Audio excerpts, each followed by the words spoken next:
Shalom, bien-aimés dans le Seigneur, c'est avec joie que nous nous retrouvons pour notre tranche au pied du Grand Roi.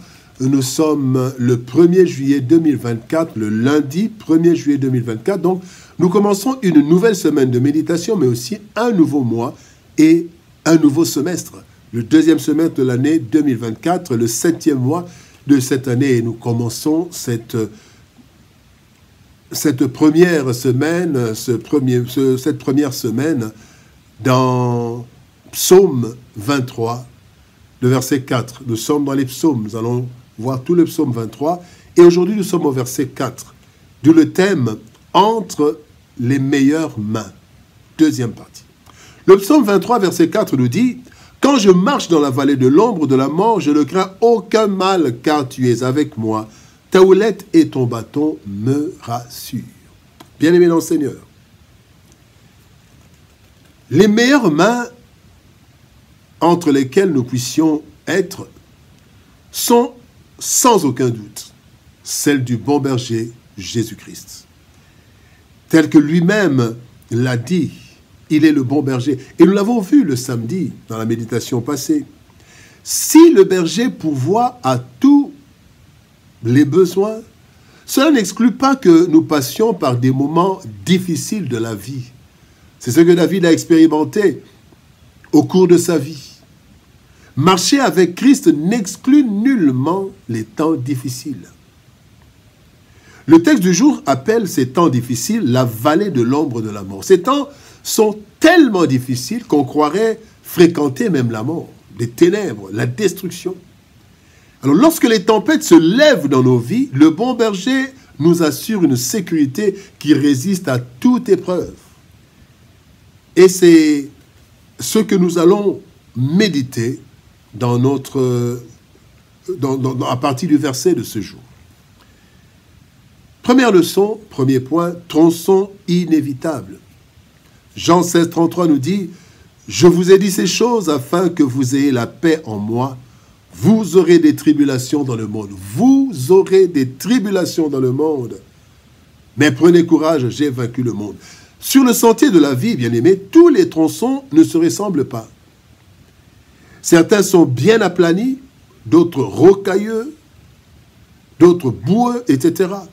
Sur le chemin du royaume, il y a un tronçon que nous ne pouvons pas éviter, c'est la vallée de l'ombre de la mort, où sont parsemées les épreuves, les diverses souffrances, les échardes, les déceptions, les combats, etc. Bien-aimés dans le Seigneur, toutes ces réalités, Dieu les utilise à notre profit.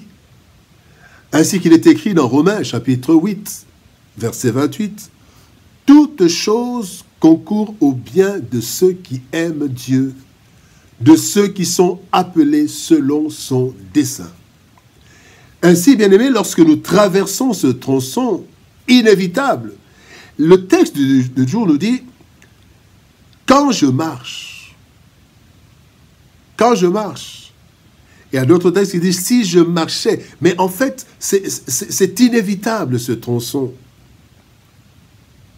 Mais Dieu dit « Toutes choses concourent au bien de ceux qui aiment Dieu », même ces tronçons difficiles. Ainsi, lorsque nous traversons ce tronçon inévitable, disais-je, le Seigneur nous perfectionne, le Seigneur nous affermit et le Seigneur nous fortifie.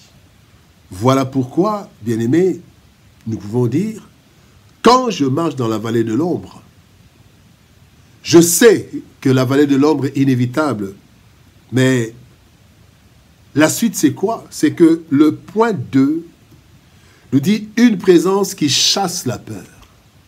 Ésaïe 41, verset 10 nous dit « Ne crains rien, car je suis avec toi. Ne promène pas des regards inquiets, car je suis ton Dieu. Je te fortifie, je viens à ton secours. Je te soutiens de ma droite triomphante. » Le Seigneur, le psalmiste dit « Quand je marche dans la vallée de la mort, je ne crains aucun mal. » Pourquoi? Car tu es avec moi. Une présence qui chasse la peur. Lorsque nous sommes dans une période difficile de la vie, la tendance normale et générale, c'est d'avoir peur. Peur à cause de l'inconnu. Peur à cause du pire que l'on peut imaginer, que l'on craint. Le danger est réel, mais une seule chose doit nous rassurer par-dessus tout. C'est la présence de Dieu, la présence de l'Éternel, l'assurance du chrétien. Et cette assurance du chrétien, par la présence de Dieu, vient du fait que Dieu connaît tout, et cela dans les moindres détails. Dieu maîtrise et contrôle tout, et rien ne lui échappe. Parce qu'on peut connaître sans maîtriser. Mais Dieu connaît tout, il maîtrise, il contrôle tout. Et enfin, Dieu peut tout, car il est tout-puissant. Voilà pourquoi il est écrit, bien-aimé, dans 1 Corinthiens chapitre 10, verset 13, « Aucune tentation ne vous est survenue qui n'ait été humaine, et Dieu, qui est fidèle, ne permettra pas que vous soyez tentés au-delà de vos forces, mais avec la tentation, il préparera aussi le moyen d'en sortir afin que vous puissiez la supporter. » Bien-aimé dans le Seigneur, Dieu contrôle même les situations difficiles et il prépare déjà les voies de sortie qui marquent en fait la fin de la vallée de l'ombre de la mort. Le troisième point, parlons d'une double sécurité. Ta houlette et ton bâton me rassurent. Proverbe chapitre 18, verset 10 dit « Le nom de l'Éternel est une tour forte. Le juste s'y réfugie et se trouve en sûreté. » Dans la vie, bien-aimés, nous voyons souvent les dangers extérieurs. Mais il y a aussi des dangers intérieurs que nous ne voyons pas, que nous négligeons souvent. En effet, les brebis que nous sommes ne sont pas toujours obéissantes. Nous oublions que tout ce que Dieu nous exige, c'est pour notre bonheur. Un peu comme un malade qui refuse de prendre les médicaments prescrits par son médecin, ne sachant pas qu'il court le risque d'une rechute fatale. Ainsi, Dieu nous protège, de nous-mêmes. Avec sa houlette. La houlette, c'est une sorte de bois où il y a un système pour jeter de la motte de terre si les brebis veulent quitter le chemin. Et avec sa houlette, Dieu nous protège de nous-mêmes par des avertissements, par des privations, par des châtiments, lorsque nous nous écartons du droit chemin, de façon consciente ou non. Apocalypse 3, 19 nous dit « Moi, je reprends et je châtie tout ce que j'aime. » C'est l'Éternel qui le dit. Alors, Dieu nous protège de nous-mêmes, mais Dieu nous protège aussi des autres, avec son bâton, par une mobilisation des anges et par l'échec du plan de l'ennemi, allant jusqu'à leur anéantissement. La Bible nous dit dans Exode chapitre 7, verset 5, « Les Égyptiens connaîtront que je suis l'Éternel lorsque j'étendrai ma main sur l'Égypte. » Et là, quand le Seigneur, avec son bâton, avec sa houlette, il nous protège de nous-mêmes, il nous protège contre les autres. Bien-aimés dans le Seigneur, les temps difficiles, les temps ténébreux ne sont pas réservés aux personnes qui désobéissent à Dieu ou qui commettent des erreurs dans la vie. Si c'était le cas, Job n'aurait jamais connu cet épisode malheureux de son existence. Lui dont l'Éternel a dit dans Job chapitre 1er verset 8, « Il n'y a personne comme lui sur la terre. C'est un homme intègre et droit, craignant Dieu et se détournant du mal. » Les jours ténébreux, bien-aimés, peuvent arriver même dans la vie des plus fidèles. Quand cela arrive, soyons rassurés, nous sommes entre de bonnes mains, car la présence de Dieu, ainsi que son dispositif de sécurité, nous assure un passage hautement sûr, malgré tout. Nous sommes entre les meilleures mains. Prions. Éternel Père de gloire, Dieu Tout-Puissant, merci pour ton amour et ta bonté, merci, parce que Seigneur Dieu de gloire, tu nous rappelle, tu nous dis que nous sommes dans les meilleures mains, les mains du Christ.